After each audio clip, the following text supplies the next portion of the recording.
नमस्कार, मैं आपका अपना ब्रजकिशोर तिवारी।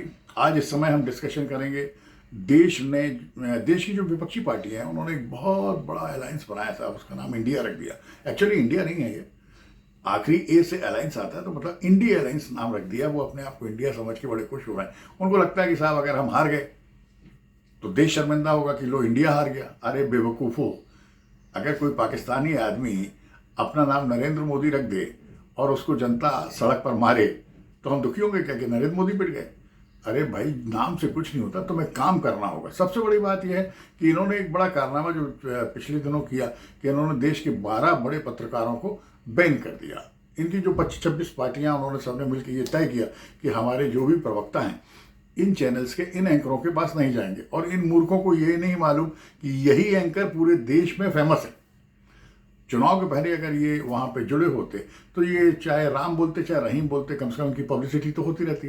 अभी तो इनको कोई इतना फंड भी नहीं दे रहा है जितना भाजपा को मिल रहा है। ये आर्थिक भी कमजोर है, सब कुछ है, पर इन्होंने उन चैनल्स के प्रवक्ताओं को, जो संचालक हैं, उनको बैन कर दिया। इनके बैन करते ही आपने देखा होगा कि इनके यहाँ ही दरार पड़ना शुरू हो गई। नीतीश कुमार जी ने कहा कि साहब हम तो पत्रकारों के साथ हैं। ममता दीदी ने भी कहा भाई ये कब निर्णय ले लिया गया, हमें तो मालूम ही नहीं है। अब जब इनको पता चला कि साहब हमारे यहाँ विरोध होने लगा, तब कांग्रेसी डरे और उन्होंने सॉफ्ट बातें करना शुरू कर दी। जैसे हम आ सकते हैं सब, पर ये अगर एंकर अच्छी बातें करें। हम आ सकते हैं अगर ये एंकर भाजपा का प्रचार ना करें। हम भाई साहब, वो भाजपा का प्रचार नहीं करते, वो राष्ट्र हित की बात करते हैं। और जो आपके इस 74 सालों में आपने गलतियां की हैं उन पर वो प्रश्न करते हैं। आप इरिटेट हो जाते हैं। वैसे भी आपसे जो पूछा जाता है आप उसका जवाब देते कहाँ हैं? आज तो इतने बोरिंग हो गए हैं आपके ये डिबेट शो कि हंसी आती है। उसमें हमको पहले से मालूम है, चैनल हम चालू करेंगे उसके पहले एक हारे वाला कुर्ता वाला समाज उसका बैठा होगा समाजवादी पार्टी का, एक वो IMI के बॉम्बे के बैठे होंगे जो मेकअप करके आते हैं, 2-3 और बैठे होंगे यहाँ से अपना भाजपा के प्रवक्ता फिक्स हैं। आखिर हम इनको कब तक सुने साहब, कब तक? बरसों से ये 8-10 चेहरे ही सारे चैनल पे दिख रहे हैं। क्या ये देश के सर्वमान्य और सबसे ज्यादा बुद्धिमान व्यक्ति हैं? ये छटे हुए मूर्ख हैं जिनके पास इतना टाइम है कि वो आके यहाँ बैठ रहे हैं और लोगों को परेशान कर रहे हैं। आप अगर उनसे पूछिए कि साहब आपके ज़माने में, आपके स्टेट में ये बलात्कार क्यों हो रहे हैं, तो बोलेंगे साहब उनके समय नहीं हुआ था क्या? भाजपा से पूछिए कि साहब आपके यहाँ पत्रकारों की हत्या क्यों, कांग्रेस के समय नहीं हुआ था क्या? अरे भाई, ये हम लोग इतिहास नहीं पूछ रहे हैं, जो अभी वर्तमान घटना हुई है उस पर जनता जानना चाहती है कि आपके विचार क्या है। एक वो हरा तोता आता है मूर्ख समाजवादी पार्टी का, किसी भी विषय पर अगर गोष्ठी आयोजित हो या डिबेट शो आयोजित हो, अगर उसको बुलाएंगे। हमारी जो आदरणीय वो टाइम्स की जो नाविका कुमार है, उनका तो बड़ा प्रिय है वो हरा तोता।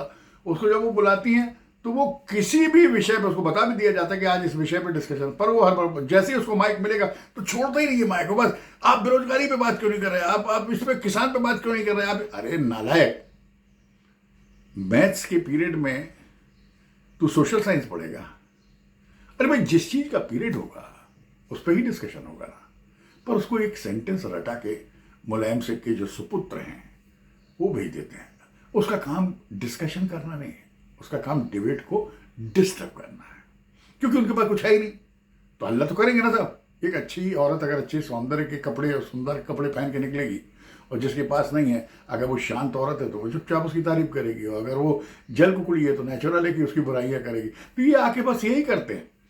अंत में मैं आपको ये कहना चाहूंगा कि हमारा इतना समय बर्बाद करते थे ये कि हम कह नहीं सकते। बहुत अच्छा हुआ इंडिया अलायंस ने इनको बैन कर दिया, पर ये तय मान के चलिए, जो मैं भी जानता हूं और आप भी जानते हैं, कि इलेक्शन आने के 2 महीने पहले इन सब में समझौता हो जाएगा। ये सब चोर चोर मौसेरे भाई हैं, क्योंकि जो चैनल्स के मालिक हैं इनको चुनाव के पहले विपक्षी पार्टियों से भी अच्छे तगड़े विज्ञापन मिलते हैं, पक्ष से तो मिलते ही हैं, और इनको प्रचार की भूख है, इनको प्रचार चाहिए।